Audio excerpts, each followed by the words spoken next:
Hey, good morning and welcome to Yeshiva YouTube. Iyun. Today we're concluding the 21st paragraph of Masechah Shabbos. I want to talk about Mishnah Gimel Halacha, which really doesn't relate to Muksa. Most of what this paragraph talked about.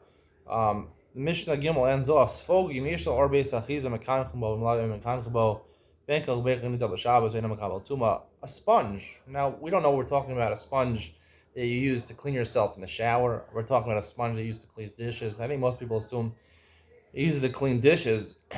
Now, practically, halakhically, a lot of people have special sponges for Shabbos. These ones, that are made out of hard plastic with, a lot of space between the different holes. It's basically like a round thing where you have the water can come out very easily. It doesn't get absorbed in the sponge. Because you have a regular sponge, even a cheap sponge, the water gets absorbed, and it's called schita, which is right. The sponge becomes dirty from the dirt from that you're cleaning the dishes with, and when you squeeze it out, the water, you're cleaning the sponge, right? So that's not allowed. So the Mishnah says, base or base achiza, the kanchenbo. If there's a place to hold it, you're not holding the sponge, you're not squeezing the sponge out. It's okay. If you have to hold the sponge, it's a problem. So I mentioned the regular share that the popular Scrub Daddy that was featured on Shark Tank and so has over $300 million in sales. I personally bought from Amazon Scrub Daddy, Scrub Mommy, Scrub Baby. I was disappointed the Scrub Baby was advertised to clean bottles. It doesn't fit in a baby's bottle. The Scrub Eraser. I got them all, just to test them out because it was such a viral product. I wanted to see what was so great about it. It has a cute little smiley face. You can put your two fingers in the eyes and your other finger in the mouth and hold it like that.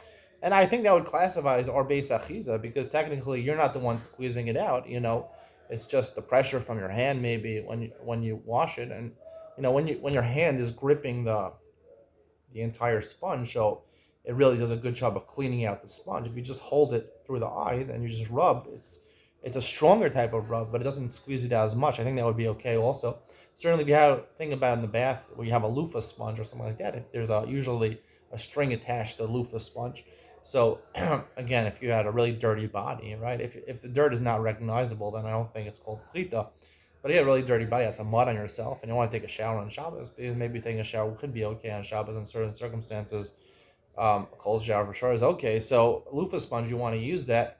It's if you hold it by the handle, the Beis Achiza, the loop that's coming out of this loofah sponge, so you're not squeezing out the sponge, right?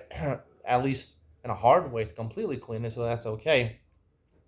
I would like to say that you can use a regular sponge on Shabbos. Um, what the Mishnah is talking about over here is, and that's the only thing which is a problem, is commercial sponges. If you go to a restaurant or something like that, and they have, you know, really big, something like they have in the shower, they have these really big sponges, that are bigger than your hand. If they can fit in the palm of your hand, that's not a commercial product. Or Beis Achiza, right? Or Beis Achiza is basically, even if they don't have something sticking out that you could hold it from, or eyes like the Scrub Daddy, but if you could fit the entire thing in your hand, that's not a commercial sponge. If it's a big sponge, sometimes in the shower, they have these huge sponges they sell here in Israel sometimes. So that's a big sponge, that's a commercial sponge, and you could use in cleaning dishes in a restaurant, something like that, or a big event. So that's the type of schita that we have a problem with. Schita on a personal basis, just clean your dishes on Shabbos, I think should be okay. You don't have to get one of these fancy, airy sponges that really are hard to clean with and don't do such a good job. That's my opinion. Hope you enjoyed today's share. See you in the next one.